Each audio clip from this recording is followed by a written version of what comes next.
to persevere in fidelity of a lifetime to the ordinary and common episodes of our responsibilities, obligations, and commitments that are part and parcel of life's daily tasks. This is the content, my dear sisters and brothers, within which our salvation unfolds.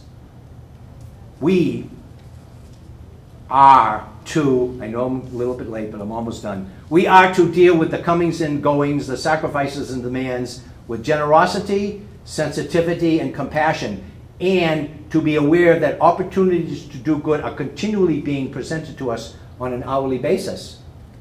During all this, there can be, at times, occasions when we experience a dryness in our spiritual life, as well as moral trials which rob us of our peace of mind and peace of heart. We might even question where God may be in all this, or may not, and why do I feel so abandoned?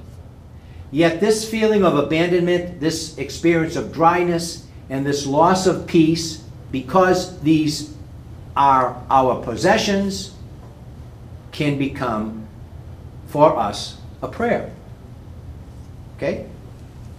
The abandonment, God somewhere, the loss of peace of mind and heart, the dryness of my spiritual experience, they can become prayer. Prayer that is genuinely me and that is really mine. Here's the prayer. And I'm not a wise guy here. I don't mean that. Don't take it this way. Here is the prayer. I have nothing to offer, but that nothing is mine. The one who's suffering from a terminal illness or an illness, fibromyalgia, and one's day is pain all day long. And the end of the day, what's the prayer for that person? The pain. I offer all of what I had, all my day is pain. My Lord, that's my prayer.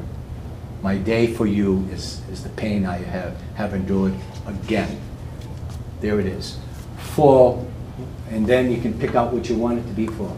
For there will be less pain tomorrow, or for maybe somebody they know it's very dear to me might be open for a brief moment to have the Spirit get in their life. So it becomes something. It becomes a prayer. It can be. Okay?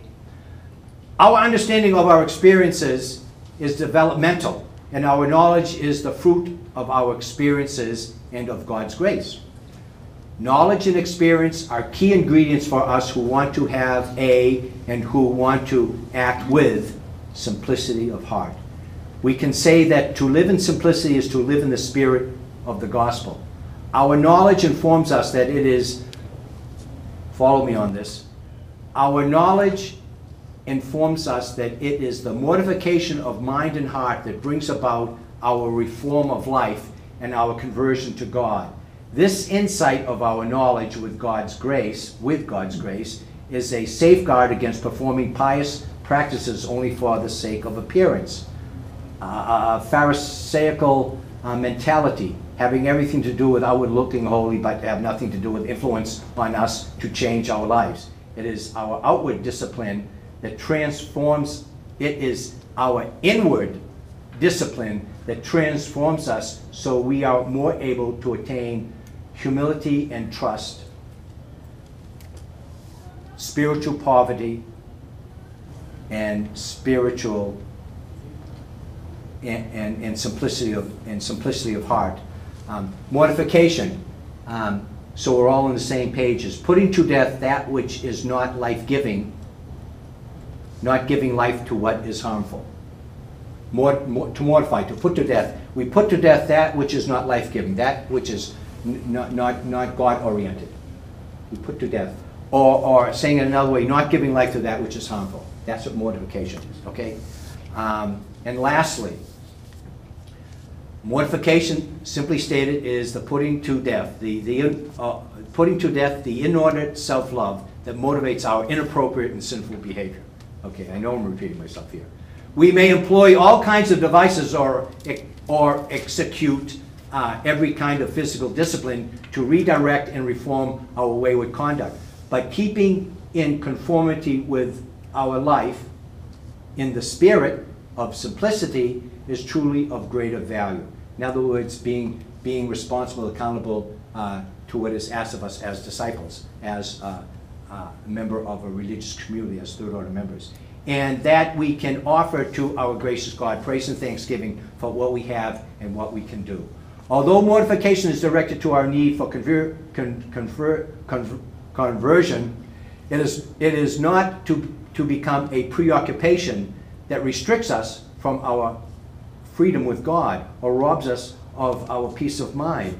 Remember now, this, especially mortification that we're talking about here, it's a means to the end, not an end in itself.